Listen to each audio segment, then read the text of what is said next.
Okay, so we're going to get into our next foundational movement called the dragon roll. Now, it's called the dragon roll because we literally drag and we roll the rope. Now, if you can imagine a box around me, and this being my front, or where my toes are, and this behind me will be where my heels are, I have 4 points. My left toe side, my right toe side, my right heel side, and my left heel side. If I was to take my rope just in the side-by-side position like this, it is now in my left toe side position, and I drag it across to my right toe side position, and I roll the rope. The rope will be now in my left heel side position, and I drag it to my right heel side position, and I roll it back to the starting position. So think of that as a square of 4 different positions, 4 different points: left toe side, right toe side, left heel side, right heel side.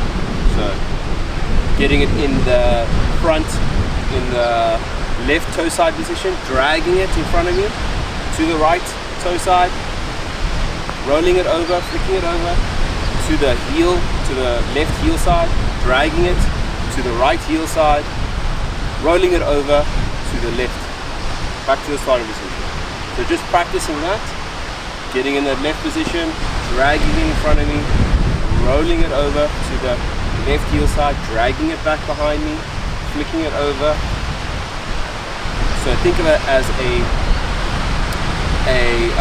4-step movement. So starting position, so 1, 2, 3, 4. Just going, drawing a square. 1, 2, 3, 4. So 1, 2, 3, and that. Start that again. We make mistakes. This is the great thing about Ropeflow, is you will make mistakes, and it can get frustrating, but know the more that you practice and you get in those reps, the smoother it becomes. So starting position, 1, 2, and then 3 and 4. And you're just going to rep this out.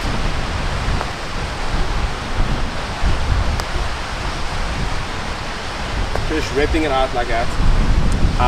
For a trick, or for an added tip, when you get into this position where you're going to flick it over and you feel like you are really lifting those hands up, something that you can take in consideration is, if you look at the rope is quite long like that. If I was to spread my hands out, you can see that there's less flick that I need to do. My hands don't need to raise up as high. So when you get into that second position, so from 1, dragging it, now you're about to roll it back over, flicking it over. When you flick over, you can spread your arms a little bit, which makes it a lot easier for the rope to get overhead. So compared to super close, and then also when you get into this position, when you start getting into the flow of things, it becomes a very light flick, keeping the hands low. So let's get into that 4 position, that 4 movement again. Getting on that left hand toe side, dragging it in front of you to the right hand toe side, flicking it over, now to the heel side, left hand heel side, right hand heel side, flicking it over. Practice that, and then we'll get into the 2 movement segment of that. So it's taking that drag and flick and making that into 1 movement. So drag, flick, drag, flick, drag, roll, drag, roll, drag, roll, drag, roll. So that becomes 2 movements. Starting off with the 4, getting into the 2 until it gets comfortable, until intuitively it starts becoming a single movement from drag, roll, drag, roll,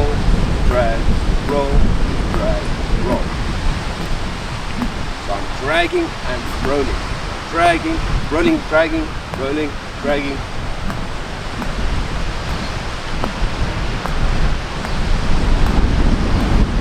So also taking note of your wrist when you are dragging it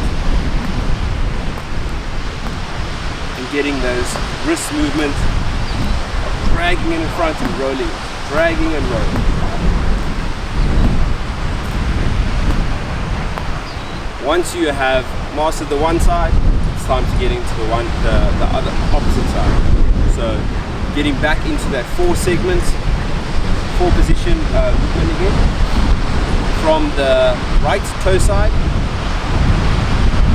dragging it to the left toe side, rolling it to the right heel side, dragging it to the left heel side, rolling it to the starting position, and ripping that out again.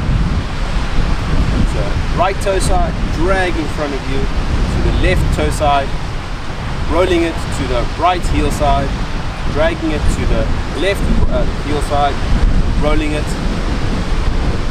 then combining that into a 2 movement. So drag, roll, drag, and roll.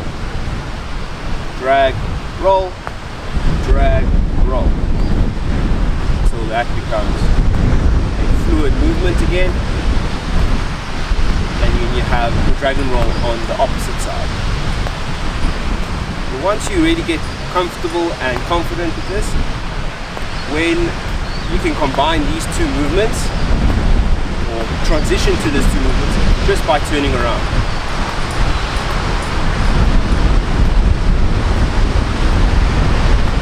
So if you watch closely, I'm going the opposite way by turning my body the opposite way. Enjoy, get in those reps, get a lot of practice in, and I'll see you on the next one.